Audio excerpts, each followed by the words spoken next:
ঢাকা বিশ্ববিদ্যালয়ের চারুকলা অনুষদের বর্ষবরণ আনন্দ শোভাযাত্রার মোটিফ নির্মাণকারী শিল্পী মানবেন্দ্র ঘোষের বাড়িতে আগুন দিয়েছে দুর্বৃত্তরা। বুধবার ভোররাত 2:30টার দিকে মানিকগঞ্জ সদর উপজেলার গড়পাড়া ইউনিয়নের চান্দর গ্রামে এই ঘটনা ঘটে।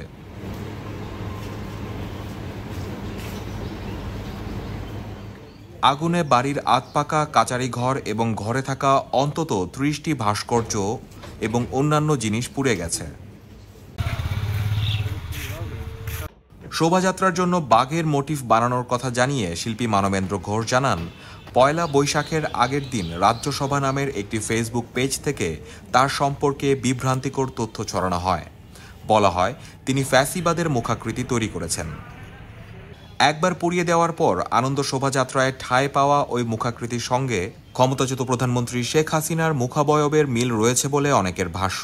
কিছু তথ্যপাত্য পাই যেখানে আমার একটা ছবি ব্যবহার করে এবং সেখানে একটা দুইটা লাইন ব্যবহার করে একটা প্রচারণা চালানো হচ্ছে, যেখানে এভাবে লেখা, ছবিটা জাস্ট আমার কোনো একটা প্রোফাইল পিকচার ফেসবুক থেকে নেওয়া, সেখানে এভাবে লেখা যে এই মানবেন্দ্র শেখ হাসিনার বিকৃত মুখাবয়ব তৈরি করেছেন, তার বাড়ি মানিকগঞ্জের গড়পাড়ায়, তার ফোন নাম্বারেই তাদের একটা হোটেল রয়েছে মানিকগঞ্জে, এইটুকু। এখন যেটা বিষয় যে ওই যে কথাগুলো লিখলেন ওইটা কিন্তু পুরোটাই বিভ্রান্তিকর একটা লেখা, কারণ আমি বৈশাখের সাথে সম্পৃক্ত ছিলাম, সেখানে আমি 2004 সাল থেকে সম্পৃক্ত অ্যাজ এ চারুকলার স্টুডেন্ট।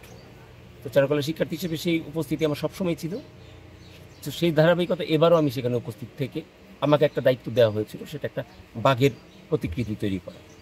সেটা আমি অনেক পরিশ্রম সাধ্য ব্যাপার, আমার বেশ কিছু সহযোগীদেরকে নিয়ে আমি কিন্তু সেটা তৈরি করেছি এবং সেটা শোভাযাত্রাতে ছিল। নিউজ পাওয়ার সাথে সাথেই পুলিশ এখানে এসে উপস্থিত হয় এবং ফায়ার সার্ভিসের কর্মী এখানে এসে উপস্থিত হয়ে সেই আগুন নেভায় এবং ঘটনা ঘটার পর থেকেই পুলিশ তৎপর রয়েছে এবং পুলিশের সাথে পুলিশের অন্যান্য টিম আছে, সিআইডি আছে এবং টিভিআই কাজ করছে এবং আমাদের ঢাকা থেকে সিআইডি ক্রাইম সিন ইউনিট আসতেছে সংশ্লিষ্ট আলামত জব্দ করার জন্য এবং আমরা যে দুষ্কৃতিকারীরাই যে ঘটনা ঘটিয়ে থাকুক না কেন আমরা খুব দ্রুত তাদেরকে আইনের আওতায় নিয়ে আসবো এবং এই ঘটনায় আইনগত ব্যবস্থা প্রক্রিয়াধীন রয়েছে, মামলা রুজুর ব্যবস্থা প্রক্রিয়াধীন রয়েছে এবং যে দুষ্কৃতিকারীরা এই ঘটনাটি ঘটিয়েছে আমরা তাদেরকে দ্রুত শনাক্তপূর্বক গ্রেফতার করে আইনের আওতায় নিয়ে আসবো। মানবেন্দ্র ঘোষের বাড়ি আগুনে পুড়িয়ে দেওয়ার ঘটনাটি আইন শৃঙ্খলা বাহিনী গুরুত্ব দিয়ে তদন্ত করছে বলে জানিয়েছে প্রধান উপদেষ্টার দপ্তর। ক্ষয়ক্ষতি নিরূপণ করার জন্যে বা আগুনের কারণ অনুসন্ধানের জন্যে আমরা দমকল বাহিনীকে, আমাদের ফায়ার সার্ভিস, সিভিল ডিফেন্স বাহিনীকে আমরা অনুরোধ জানাবো তদন্ত সাপেক্ষে বের হয়ে আসবে কারা এর জন্য দায়ী এবং এই অগ্নিকাণ্ডের জন্য কী প্রক্রিয়া অবলম্বন করা হয়েছিল। এইগুলো বের হয়ে আসলে আমাদের পরবর্তী প্রক্রিয়া গ্রহণ করা সহজ হবে। আমাদের পুলিশ বাহিনীর সিআইডির সদস্যবৃন্দ এখানে উপস্থিত আছেন, ওনারা তদন্ত করে দেখতেছেন এই বিষয়গুলো।